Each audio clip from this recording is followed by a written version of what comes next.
Chevy fast, might lift off. Big chain, I'm a big dog. She can't keep her hands off. I've been grinding all week. Ain't got no time to sleep. Shooting my shot like I play for the league. Young nigga, can't take no days off. Stick to the plan. Stick it up. Count it up, run through the bands. Young nigga, stick to the plan. Stick it up. Count it up, run through the bands. Young nigga, stick to the plan. Stick it up. Count it up, run through the bands. Young nigga, stick to the plan. Lord, I can't take. It's your boy Glenn back with another one. This episode 5. I got my boy Mike Jordan here with me today for episode 5. What's going on, man? What's good with you, brother? Nothing much. Just chilling. How you doing during this COVID-19 time? You know. I'm good, man. Weirdly enough, it ain't been too bad for me. I just been doing a lot of reading, you know. Facts. Trying to better myself, you know, trying to learn some new things. So it's been kind of refreshing for me, to be honest. That's pretty cool. You in Houston, right? Yeah. Okay. So let's talk about your football career. You touched the league, and you what you did? 4 or 5 years in the league? 4 years in the league. Started off at Hazelwood Central. If you don't know, two-time state champion. Yep. How was your experience in playing for Coach Nixon? You know, he coaching my nephew now. We was talking about you last time. For real? Yeah, he coaching my nephew. Yeah.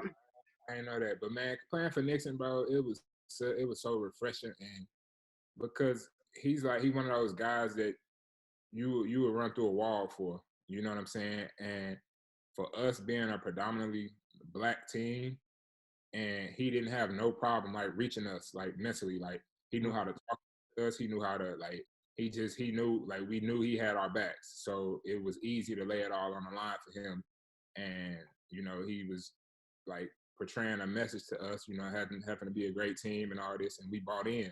So it was bigger than just one individual. Like all we wanted to do is win. So that's why we had so much success, was because it comes from your leader, right. And he kind of put that on all of us. So it was definitely fun, man. We made history. So you know it's something that can always be looked back on. Yeah. Y'all had a couple players. What year was that? What, 09 and 10? Did y'all won? Yeah. 09 and 10. Okay, yeah. He coaching my nephew now, bringing that same energy. His son gonna be tough. Yeah. I love it, bro. You gotta love it. So, because you played receiver and DB there, so you went on to Mo West. Did they want to bring you in for a receiver, or did they want to bring you in for DB? You know, man, that's a good question, bro, and I don't get asked that enough. When my DB coach at Mo West recruited me, you know, he was telling me, he was like, all right, yeah, I'm putting you at corner. And I'm like, corner, bro, like receiver is where I like, you know what I'm saying? Like that's me, like that's what I enjoy. Like, right. And I was getting recruited a little bit of both, but mainly receiver, to be honest. So when he told me I was gonna be playing DB, it's like, it's whatever. I didn't look at it as a negative thing, you know, I kind of embraced it because I knew like my receiver stuff would carry over to DB. So it was cool, you know, and I trusted him and what he was doing, and I respected him. So it's just like, all right, like it's time to go to work. Yeah, that's what's up. Yeah, I thought it was gonna be receiver, all-state Mike. That's what I thought it was gonna be. I know, bro. It's crazy how stuff work out, man. But it's just like anything, bro. I just embraced it. You know what I mean? Like I didn't look at it as a negative and try to get back on offense. I'm like, okay, over here on defense, I can kind of control what I want to control, and everything is based off what I do. I don't have to have a quarterback throw me the ball. Like I could just go get the ball every time I want to. So yeah, it's It's all about perspective, man. However you look at it. Right. That's what's up. And when you went there, was your brother Reggie still there when you got there? Yeah. Me and Reg played together at Mo West, I think 2 or 3 years. Mm-hmm. So yeah. Was that a big influence on making that decision to go to Mo West besides your offers? Yeah, for sure. Because I had a couple other offers, but none that was. If I was gonna go to Division II, like it was gonna be there. You know what I mean? I wasn't gonna go and play against somebody else, because they already had a good program, and you know I knew a lot about them, and they knew a lot about me. So it was kind of an easy choice, because the D1 AA was really make me pay a lot out of pocket, and my grades weren't all that. So it just kind of all added up for me going to Mo West. Thanks. Well, what advice would you give a kid that's, you know, they got a lot of offers, and they trying to have a hard time trying to figure out where they want to go. I always tell a kid, like, go where you gonna play, because as long as you dominate and you put up numbers, they gonna find you. Like Walter said on episode, they gonna find you as long as you dominate. Yeah, and that's big. It's all about developing. Like I don't think like I tell other people, I don't think I was the best player in high school. I don't even think I was the best player on them teams. Like none of them for real. And I went to college with just a different mindset. Like I got to get better. Like, I didn't come home for the summers. Like it was just work to be put in. Like you know what I'm saying. And most people when I went off to college, they didn't see me for 5 years for real because it was just like it was just time to put in work. So that's just like you just got to develop. So if that's my main thing, like I would just tell them, go where you're gonna play. Like you said, you got to develop. You got to get them reps. Like all that matters. Don't go somewhere where you might play the back 2 years. And I don't think that's what it's about, in my opinion. Yeah, for sure. And Mo West they put cats in the league anyway, from linemen to kickers. Gregg Zerline, was you there with Greg? Yeah. 1 year. 1 year with Greg, my red shirt freshman year. Okay, Gregg Zerline, Bass. There's a bunch of cats that went to the league from Mo West. That's what's up. So from after that, went undrafted. And what draft was that? 2016. 16, undrafted to the Rams. They had just transitioned to Los Angeles that year. How was that, getting your first opportunity with basically the home team? You know what I'm saying? Yeah. It was honestly, man, it was a dream come true for real. Because on that draft day, I had got calls and they was calling me a lot. And coming to 6th round, they had called me and told me, it was between me and another guy, and they ended up drafting the other guy. But it was whatever. So I knew I wanted to go there, and it was a pretty decent signing bonus. So I went out there, and yeah, man, it was everything I expected, to be honest. It was different because it was the move, so I really didn't understand really what was going on because we had a makeshift locker room and you know what I'm saying, that kind of stuff that you really don't pay attention to because it's like I really didn't know no better. So, but it was cool though. It was cool. And when you first got there, you played there for 2 years under Gregg Williams, right? A year and some change. Yeah. Okay. How was Gregg Williams? I know, he been out here for the bounty thing when he was with the Saints and all that, but he didn't coach some goats like Sean Taylor and some other cats. Like, how was he in the room as a defensive coordinator? Man, he changed my whole perspective, like on football and my whole outlook, and for the better, And I bought into what he was saying and his whole philosophy. But he was tough though, especially as a rookie. Like, man, he would cuss me out so bad, like so bad. It's like, and when I later on down the road, as I got to know him a little bit more, he basically just told me like, I do that to younger players to see if they can handle it on Sundays. And I'm like, okay, that makes sense because, all throughout the week in OTAs, like, nah, bro, he gonna let you have it just to, you know what I'm saying, to see how you respond and react to it. So, me and Greg, we definitely had a great relationship. For sure. And, so after your time with the Rams, was it straight to Cleveland after that? Yeah. So I had got released. I had a great preseason. For sure. Yeah. And but sometimes it just don't matter. It just don't matter. That's how the league works, man. And with that McVay era, they kind of had, they eyes on certain players, which it is what it is, no biggie. Right. And so Gregg Williams, he had got, fired from the Rams and he had went to the Browns. So he picked me up and instantly I'm out there and I pretty much already knew the playbook because it was his same scheme. So I got out to, went out to Cleveland and started playing, and that's a whole different ball game right there, man. That's a whole different story, man. But, it is what it is. It's a learning experience. The AFC North kind of tough. Bro, so physical.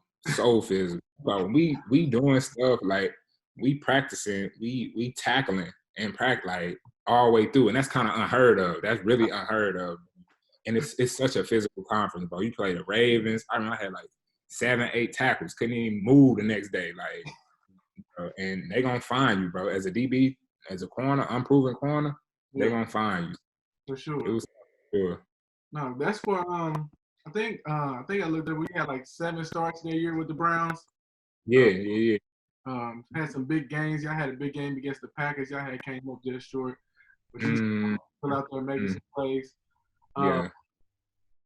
So how was the city of Cleveland? I know going from Los Angeles to Cleveland is a big difference. You know, how was the city of Cleveland like as a player just living in that city?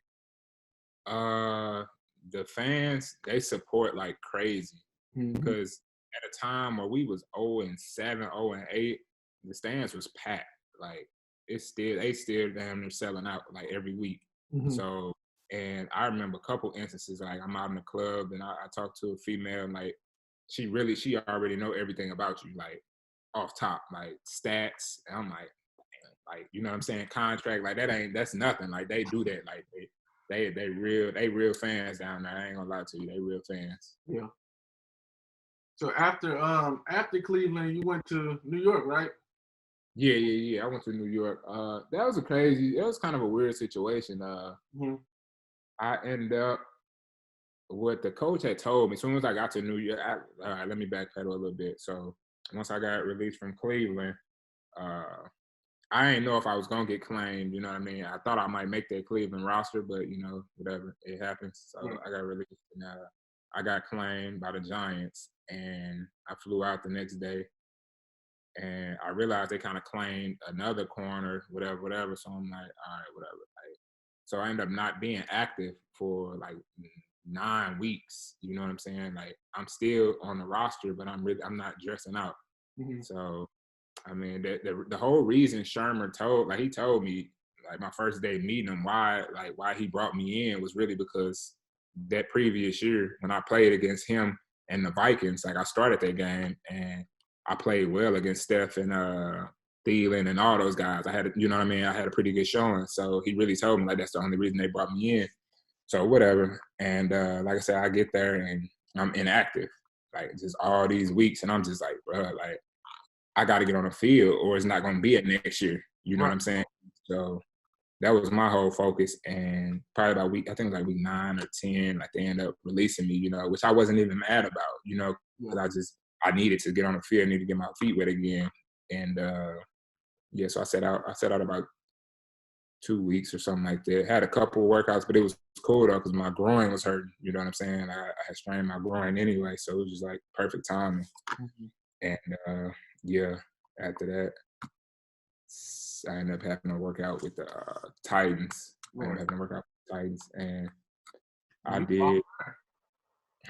Said you balled there in the preseason too. You got an interception. They had moved you to safety though. I was like, yeah, it was, man, bro. It's so much stuff that goes on behind the scenes that people really don't see and understand. They really told me like the only way you're gonna make this squad is if you play both, and we can use you at both corner and safety. So I'm like, all right, like, you know what I'm saying? Like, I'm gonna give it a shot. Like, I ain't got nothing else to lose. So I got the size, whatever.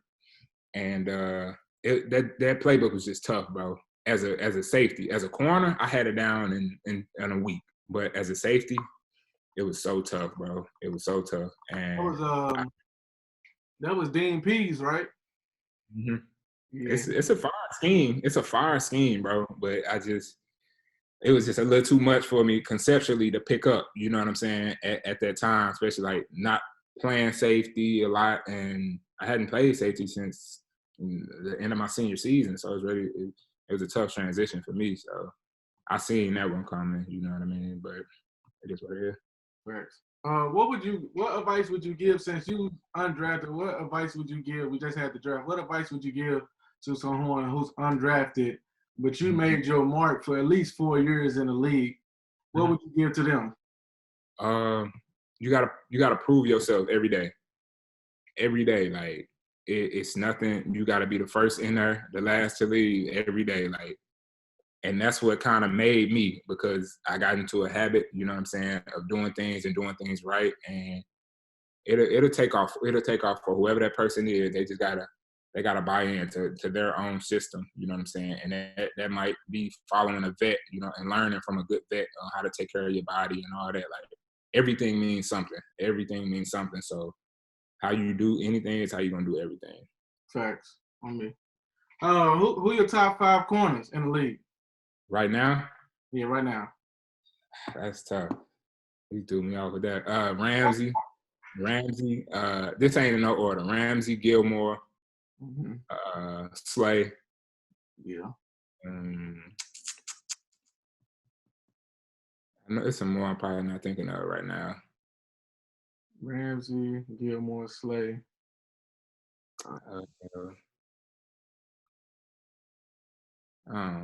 It's a couple more, man. It's honestly it's a lot of good ones who I feel like in that right now. Pat P, I feel like he's not gonna go away no time soon. Like he's still playing at a high level. Thanks. Let me see if I can give you one more. I don't know, bro. If I think of one, bro, I'll let you know. So then, who the top receivers or like before we do top 5 receivers, who was the hardest receiver that you had to guard? We're gonna include practice and games. Practice and games, yeah. Probably Tavon. Tavon?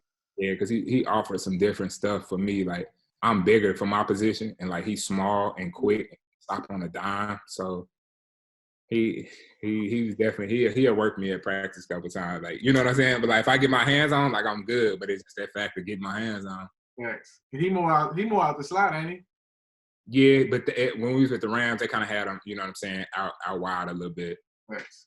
Okay. Then who your top 5 receivers then? Today. Definitely Julio. He a problem, but I don't care what nobody says. Odell. Julio. Odell. Yeah. AB. Who else?